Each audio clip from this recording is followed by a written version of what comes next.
الحمد لله رب العالمين والعاقبة للمتقين والصلاة والسلام على سيد الأنبياء والمرسلين وعلى آله وأصحابه الطيبين الطاهرين أما بعد فأعوذ بالله من الشيطان الرجيم بسم الله الرحمن الرحيم إن الله لا يغير ما بقوم حتى يغير ما بأنفسهم صدق الله العظيم غوث اعظم بمنی بے سرو ساما مدد قبلہ دین مدد کعبہ ایمان مدد بگرداب بلا افتاد کشتی ضعیفانو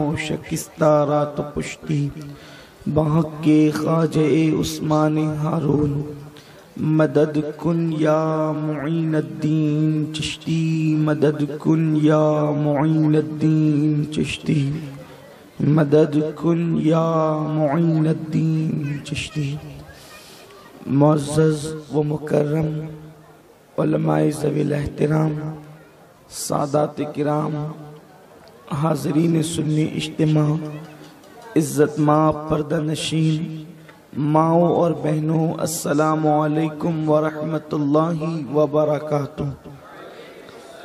آئیے ہم اور آپ مل کر انتہائی عقیدت و محبت کے ساتھ اپنے اور ساری کائنات کے مرکز عقیدت انیس بے کساں چارہ ساز درد منداں ہم غریبوں کے غم گسار مصطفیٰ جان رحمت شمع بزم ہدایت شب اسرا کے دولہا نوشے بزم جنت دانائے سبل مولائے کل ختم الرسل طٰہٰ و یاسین مزمل و مدثر حضور احمد مجتبی محمد مصطفیٰ ارواحنا فدا صلی اللہ علیہ وآلہ وسلم کی بارگاہ بے کس پناہ میں جس طریقے سے میں پڑھا ہوں آپ بھی اپنی بیداری کا ثبوت دیتے ہوئے میرے ساتھ مل کر بآواز بلند پڑھیں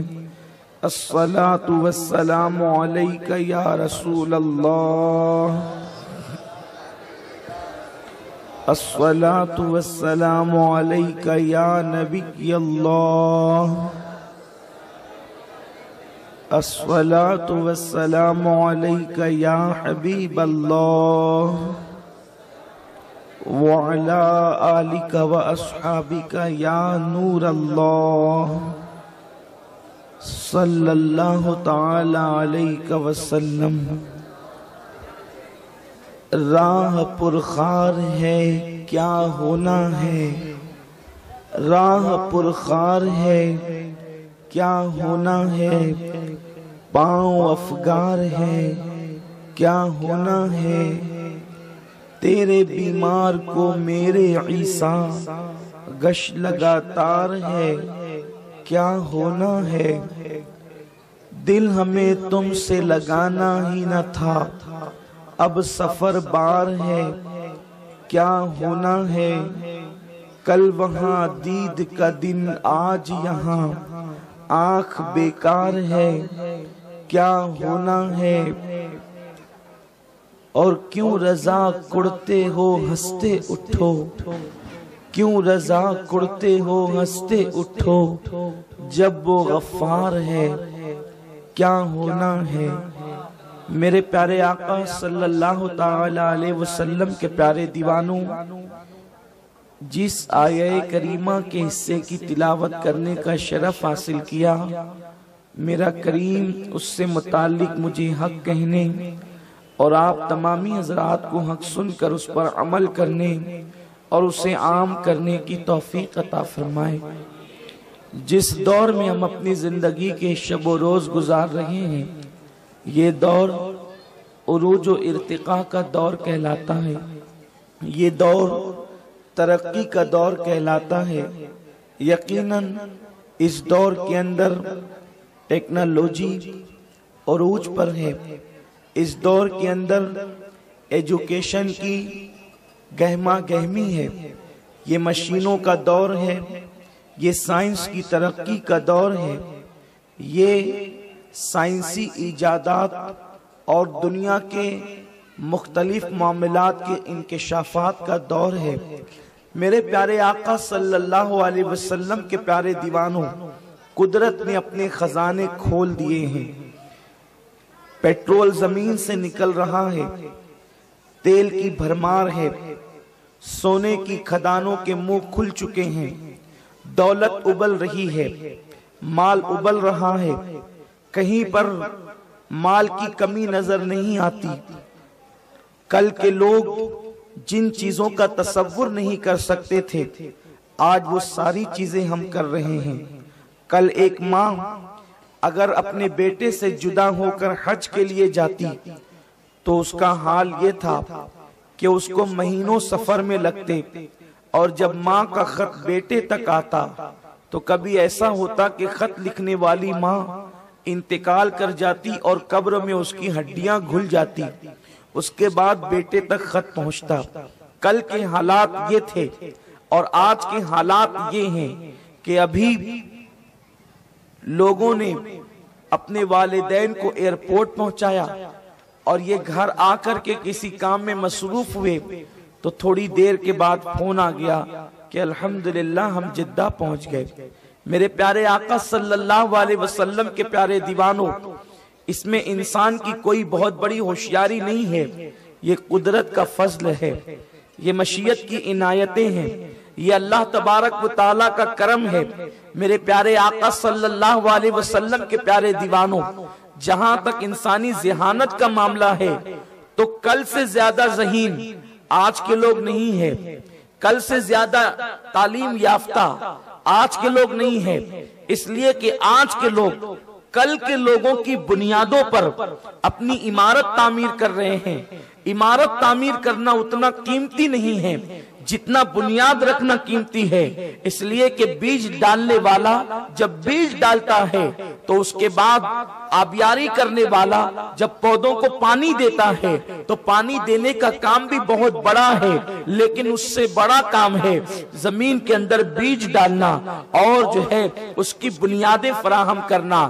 سقراط، بقراط، فیثاغورس، یہ وہ لوگ ہیں جن لوگوں نے اللہ اکبر زمین کے اوپر بنیادیں فراہم کی ہے، ترقیات کی۔ اللہ اکبر، لوگ مادیات کے اس دور میں جبکہ مادیات عروج و ترقی پر ہے اور انسان مادی قوتوں سے بھرپور لیس ہو کر کے ترقی کی راہوں کی طرف چل رہا ہے، اس وقت تو مادیت کا اس قدر دور بھی نہیں تھا، اس وقت تو زمانہ اتنا تیز رفتار بھی نہیں تھا، حالات اس قدر کشادہ بھی نہیں تھے۔ لوگ گھوڑوں کا سفر کرتے، لوگ کھچر کا سفر کرتے، چراغ بھی ہر انسان کے گھر میں نہیں جلتا تھا۔